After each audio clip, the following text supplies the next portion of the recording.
Welcome to today's episode of the Untold, the show all about stylistic people, and I do mean it this time because we have a stylist and a fashion editor. Yes, Mariam Alolaimi is joining us, and she's a fashion editor, which is not a role we usually have discussed. Yeah, honestly, we were discussing the brief, and for me personally, fashion editor is something that is really new to me, right? We've had people in the fashion industry before on the Untold, and this is new, right? This is something I wasn't aware of. This is something that is very intriguing to me, and I'm really curious to sit down and see the ins and outs of this field. I'm curious as well to know what she's going to tell us about the background, and I know that she had this dream from a very young age and has been working at it since she was a teenager. She was, so let's go on a break and we'll come back and see all of her inputs. And we are back, ladies and gentlemen, with Mariam Alolaimi. So first, I want to welcome you and joining us on the Untold. Hi, thank you so much. Thank you for having me. It's wonderful to have you, and your dreams began quite early at the age of 16. You wanted to become a fashion designer or editor? No, it was like a fashion editor. So basically, how it started is coming from a household that is very obsessed with fashion. I'm the eldest daughter, so my mother used to watch fashion TV all the time. What was for me what was interesting is the part where there were a lot of people taking notes at the front row. So this took my attention from like looking at the runway instead of seeing the looks and the designer and all of the entire show. Basically what I was focusing on is them writing notes. So I Hmm. went into searching what is that, and then I knew that is a job role that is called fashion editing, and that people actually go and study the materials, they study the fabrics, they study the trends. They actually are the ones who predict the trends in Fashion Week. So I was obsessed immediately. So I got into that, and I started writing my own comments and getting like and more into these kind of like reviews over Instagram. And I got an email out of the sudden from like a website that were looking for a fashion editor. So it was literally like a dream come true. MashaAllah. I think, I can speak for, I would say, the male audiences here and say that this is a profession that is honestly new to me. So, being in a position, I would say, an educator now, can you tell us what is a fashion editor here? Like, just, Okay, so basically, if I'm going to like explain it مثلاً in a way that people would really like get the picture, um, take a website, for example. You're going on a retail website, you're about to buy or purchase a piece of clothing. The way the piece of clothing is displayed, the way that it has like a white background on it, the proportions of it, the color of it. And then when you want to purchase that product, you want to read what it's made out of. Is it polyester? Is it cotton? What are the percentages? This is all falls under the fashion editor job prescription basically. We take the item, we shoot it in the studio. طبعا like for now, like in these days, we have a light box, which made it so much easier for photographers. But back then, when I used to do it, it used to be like a piece of, I don't know what you call it, like filin. And then you put the items, and then you put pins on it just to for you to get the right proportions and the right picture. So that's basically what we do as like fashion editors. It's all behind the website and behind the retailers and so on. That's really cool. I think people are always unaware of how much work goes into everything when it comes to fashion or something that's more artistic, you could say. They think it's a lot easier that you just pick something and that's it. But there's a whole vision, a whole brand. And I love that you got to explain this like in a more concise way because a lot of people, as Abdullah said, are not aware of this being a role in the fashion world in general. There are a lot of roles that people are not aware of. For example, there's like a fashion buyer, like the brands, they give her a budget for her to purchase multiple sizes and like different colors of something that she saw on the runway for an entire country, basically. So there is a lot that goes into the fashion industry. It's not like only مثلاً glamorous or like fashion week. Like this is a very small part of the fashion industry itself. so, I really like that you brought this idea that, it's not all about the traveling or the glamorous side of things. This can segue into my next question is that what are the misconceptions people have about this profession? So if we're going to talk about مثلا styling, for example, people always focus on the red carpets and the photo shoots and them being the star of the photo shoot or the star of the show.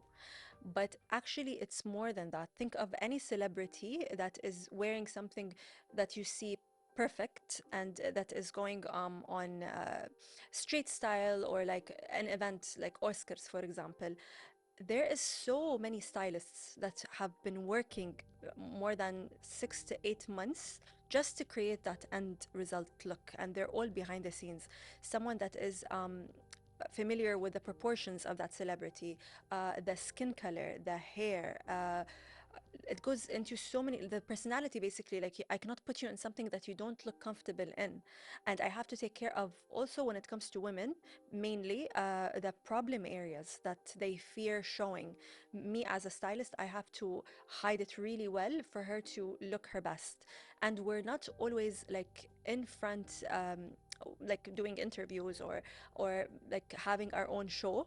It's more of being behind the scenes. For example, being a stylist, you have different roles and different professions. There is a wardrobe stylist that is actually professioning in creating looks from your own wardrobe, which I did to my father basically. He was not believing in what I did until I showed him what I can do, like with his own clothes for work. He was amazed. Like we could create, based on like color theory, we could create so many looks within your own closet.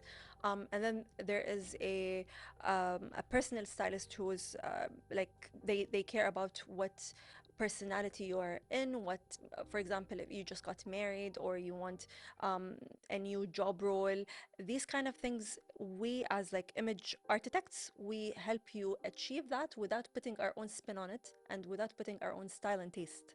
Like what you see on me is my own style and taste, but it does not suit you even if you like it. That we have to work with the client on what suits them and what works out for them and what makes them comfortable at the end of the day. And then you have the an editorial stylist. This is goes more into the magazine. When you open a magazine and you see a model that is featured in one of the brands and holding the bag in a weird way, like over her head, or this is visual artist creation of like editorial styling, and there is so much work that goes into that. Lighting, things that makes مثلا the skin glowy and glitter and different schools, and it's an entire major on itself. And then يعني I think I like being a stylist has many divisions. And if you want to be like professional in all of them, you can be. But if you want to be like specifically professional in certain categories, you also can be. I think yeah, that summarizes your question. Well, I think that was a really good summary. I think we learned a lot just now. And first of all, I want to say I love the phrase you used, image architect. I've never heard that before, but I love it. I think it describes what you do kind of perfectly almost. Yes, I think so too. Not only that, يعني we also image architect the mannequins. يعني we learned how to build a mannequin from scratch.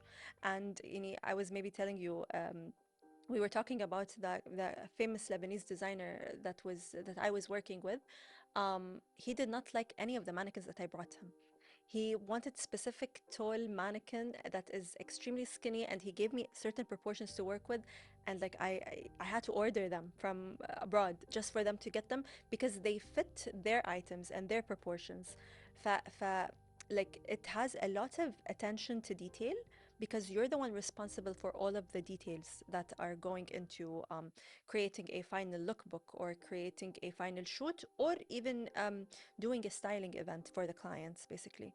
You speak about all these responsibilities, especially because, the choices you make is going to be how people see a product or how people see something.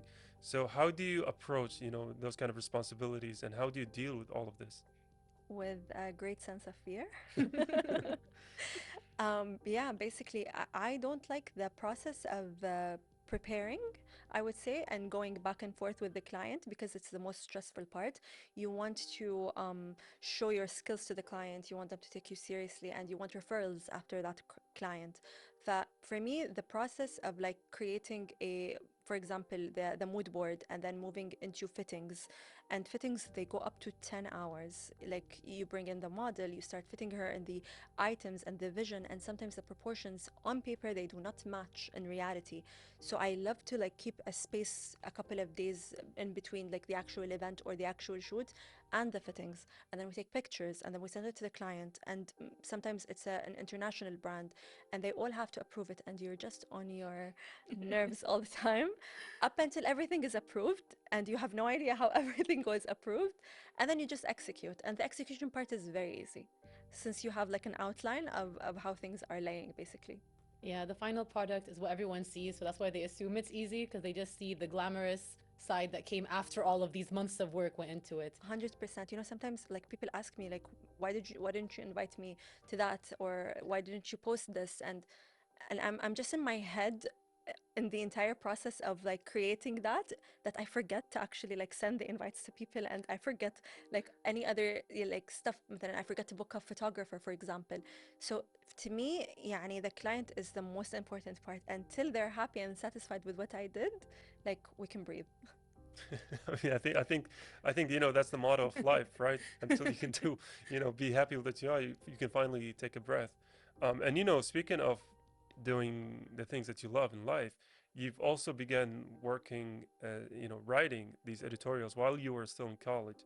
And so, did that, experience shape the way that you approach work, you approach your responsibilities and everything? Absolutely. Like I remember, like in 2011, 2012, when I opened my public Instagram, it was without posting my pictures and stuff, because I worked.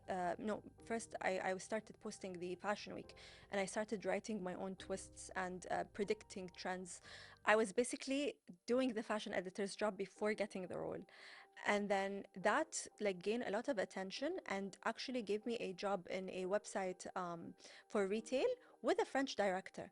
But she comes from France, from like the College of Fashion, and MashaAllah. she studied and she knows everything. And to me, I was just like a girl in college that is studying PR and marketing. So when I went to her and we sat and we had a talk, I was immediately hired after my interview, and I literally had the Devil Wears Prada like episode. No, no, No seriously, way. seriously. She used to send me to like a cafe for me to get her like orange juice and prepare her magazines. While my work was not that, but I used to do it because I was very young, I was very passionate, and I wanted like her approval. And then like the guys from the same company, they come to her and they're like, she's not an intern, she's an actual employee. Like you have to treat her with more respect. She has a desk, like she needs to write articles and write like these kind of things. And then like she doesn't understand it because it's different there. Mm. Like you have to hustle. And like one of the weirdest tasks that she gave me, which butchered my ego, was cleaning the shoes from the bottom. They're like, what are you doing? Like, Yeah. why are you involved in this? Like, she made you, no, I swear, my mom, she was like, she made you clean the shoes. I was like, yeah, because we're not about to sell it. The model walked in it, and I have to clean it properly so that we can sell it. Because, like, it's not a piece of clothing that we can use and tear apart and just leave it like that. And, like, yeah, she used to make me do, like, the weirdest things, but I learned so much from, like, for example, she also used to give me boxes with a cutter Okay. and make me cut them and open them, and then she taught me how to iron. Wow. No, it's a big deal at that age. يعني I was 19 and I've never held an iron. يعني she was amazed. She's like, how is it that you don't know how to iron? And then she taught me how to iron, and it became a thing. يعني I found myself spending the time in the studio more than on the website and like writing for the brands. And then I was just obsessed with everything that she threw at me, and I was working with her from then. Honestly, you were truly living that whole movie moment between a fashion protege and the people she works with trying to hustle, as you said. 100%. We're gonna go on a short break, and then I hope we can talk about this some more because it's wild. So I don't blame your family for being like, what's going on? Stay tuned for after the break. And we're back from that short break. Mariam, we were just talking about the hard struggle you reached to get to where you are now, talking about your Devil Wears Prada kind of lifestyle, you could almost say. And as a Kuwaiti, it was very difficult because, as you said, we didn't know how to iron or do a lot of things at young ages. Whereas your mentor or boss made you do so many different things to do. 100%. So, what did that teach you about your own ego or identity? It taught me discipline, I would say. Yani, the things that I used to do for my boss just to get her approval. Um, Nowadays, when I see people from social media trying to get into that same role, I know that they will not approve of what we used to do or what we do behind the scenes, basically. It taught me a lot of discipline, that I don't see myself above anyone and I don't see myself above the model. No, for me, like the model, she's the star. I can go up to her, like feet and fix her socks or her shoes.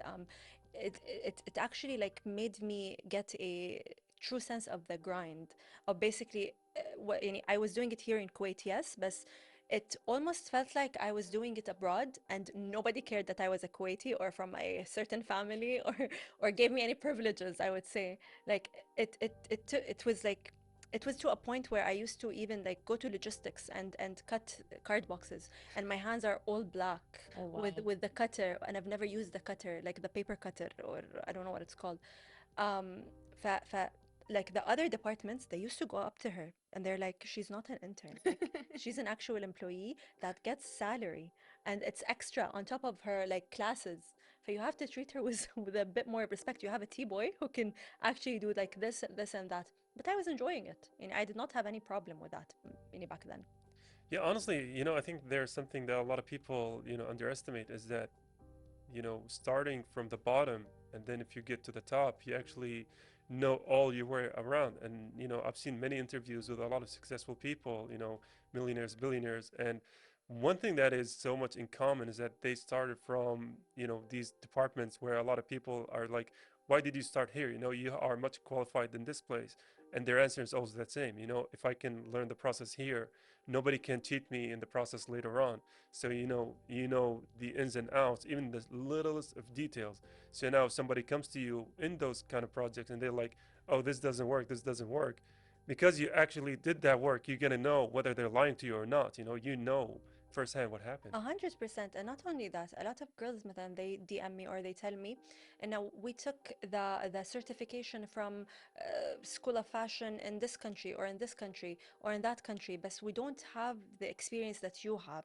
Because I used to get like raw experience from the master, I would say. Yani, the people that came in for the photo shoots, the mistakes that I did, I was working with humans. It was not only on paper. That's why when I got my certification later on, it was nothing. It was literally like everything that I've already known and everything that I've already worked with. It was just like a check on like on a list. That's why I tell them always, like if you don't experience like the raw experience with the designer or the brand or with a fashion app or somebody that is not going to treat you with privilege, you will not know how to basically either work under pressure, um, work in a way that would please the client, or learn some small tricks. Anyway, we were just talking about if you have like a thread out, like I would take it and sew it for you, and it has to be on spot and the details have to be flawless for me to like be excelling at my job, basically. Honestly, I think that really equipped you to deal with everything that life throws at you now, especially in the field that you're in. Oh, 100%. And speaking of that, you started showing off your stuff behind the scenes online, and that's how you started gaining followers and popularity online. How did that go for you? um, to For me, يعني, it was something that I felt that I needed to do because it was that time of where like social media mega influencers started posting collages and ads. To me, that was not the fashion industry at that time. It was more boxes and behind the scenes entirely. So I was just going to like, instead of putting myself on a high pedestal, I just wanted to give people a sense of the way that they can relate to me, to see what I was doing and how I was working, and to give them hope actually. And you can actually do it, and you can actually go into like a fashion magazine and work from the bottom and learn so many things, so that when that celebrity, for example, is wearing something wrong, you know how to fix it and you know how to be on top of a list. And not only that, it also adds to your knowledge. Yani when you're talking about the process of visual merchandise or the process of styling or the process of editing, you have things to talk about. You have something to teach when somebody offers you a platform for you to teach people about like fashion styling and the basics of it. So that's, I guess, what I wanted to show people. And I also wanted to show them the long hours that we used to spend in the office. Be like, there are a lot of things that I learned I did not know they existed. Like even the SKUs that you put on your clothes and how it is related to a like a retail website and what goes into building a retail website. That I had ground for any business that I wanted to start and any industry that I wanted to shift to. Because you know, as a Kuwaiti, I I was getting to a point where I'm about to graduate and I have to shift the entire thing into a different industry that is more suitable, let's say, to where I'm living or where I come from. But I was also putting that in mind as well and preparing myself for it as well. You know, honestly, this speaks tremendous, praises on your, I would say, perseverance, because you've also managed to go into a completely different field than fashion. And so I want to ask you, like, what does it take to make a leap into another field, or, what does it take to balance between these two worlds? I remember when there was like a social networking event before I even graduate. Like I had like a final, and then I was about to graduate, and then I met someone who had an agency, and he knew me because of my fashion experience. MashaAllah. So he was like, okay, يعني now I know it will be harder for you to get a job in the fashion industry. So how about you come and try it out as like client servicing and work in the food and beverage industry? That was back in 2018, 19, where agencies were flourishing in production. So I had to like shift everything that came with fashion, but I had to take the basics, the lighting, the coloring, the way that lifestyle مثلا images shift into production and TVCs and creating these kind of accounts. And also I went into menus as well and tasting.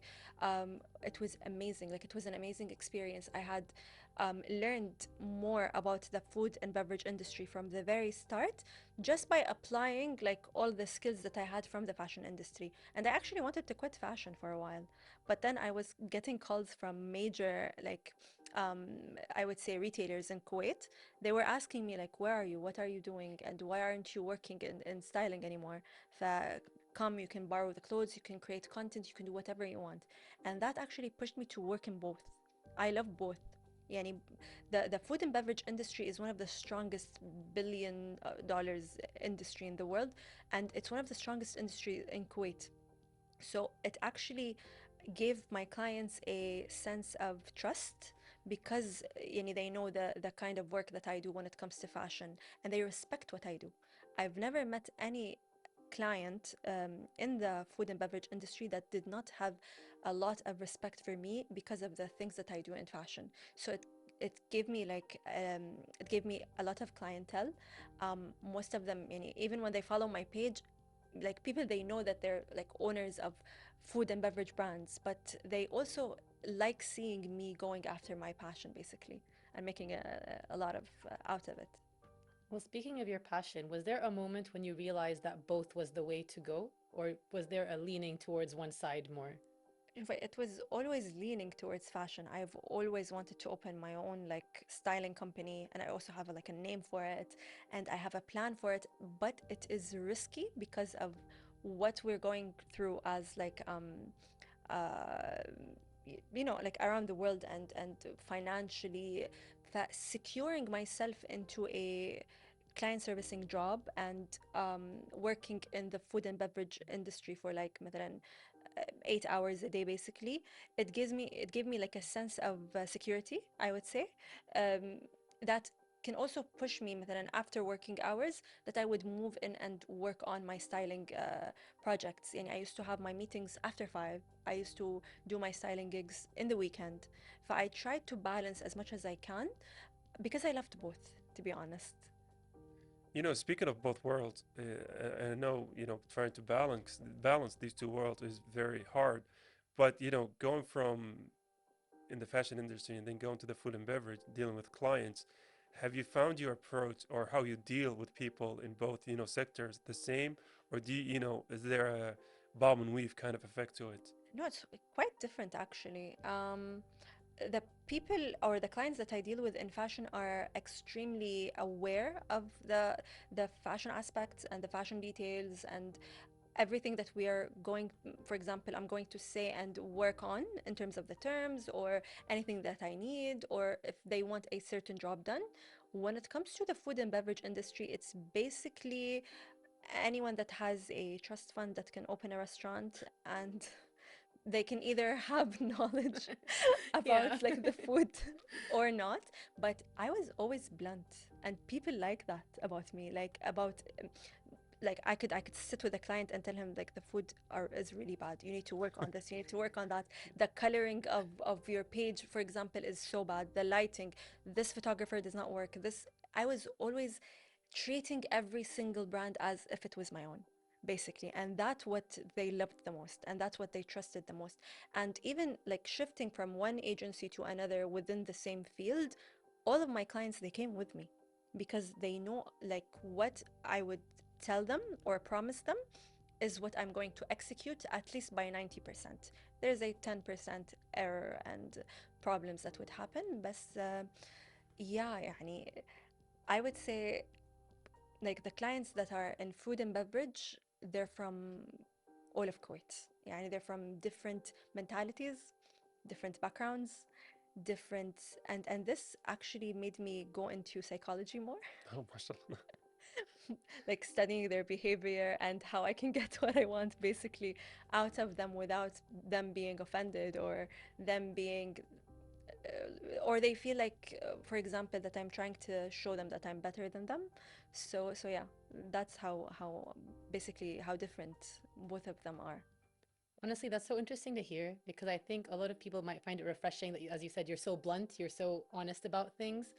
And a lot of people try to, I forgot the word, but fluff things up a bit, make Yeah, things sound glamorize like it. glamorize it. Whereas you're just like, no, this is it, this is the way, and this is how it has to be done. So I think you give a burst of like freshness to them when they try to do this stuff. And I do think that the way that you're going about things is the right approach. And I wanted to say kudos to you for balancing so many different fields because it's not easy. And we're going to have to wrap this up, unfortunately, but I want to thank you for joining us and sharing all this insightful stuff. Thank you so much, Brax. I had a lovely time talking about this. And يعني, when they asked me to come on the show and they told me the Untold, I was like, oh, I have so much, so much stories that are truly untold about the fashion industry and the company that I'm a partner in right now. Thank you so much for having me, and it was so lovely speaking to you today. Well, all thanks goes to you, and all thanks go to the audience. Stay tuned until after the break. Well, that's it from us, the team of The Untold. Honestly, another, I would say, informative episode for me personally. I actually learned a lot as well myself because I wasn't aware of how much crazy things happen behind the scenes of fashion. And not just the fun stuff, but even how she started, saying that she was cleaning shoes and doing ironing and stuff you only see in movies, really. Yeah, honestly, and the thing that really surprised me the most about this episode is the amount of responsibilities they have. She described her field, and basically the brands that you see is their creation, right? It's their visions, their ideas. And to have that kind of, weight on your shoulder as your day-to-day job is monumental. That really surprised me, and that really made me admire her position and how passionate she was about all of this. She was very passionate and she seemed to cover so many different things within what she does. And she doesn't mind working hard. And that's why I think she's managed to achieve this level of success right now. She was very successful. That's why we've had her on The Untold. But unfortunately, that's it from us, the team of The Untold. Until the next episode, goodbye for now. Goodbye for now and see you next time.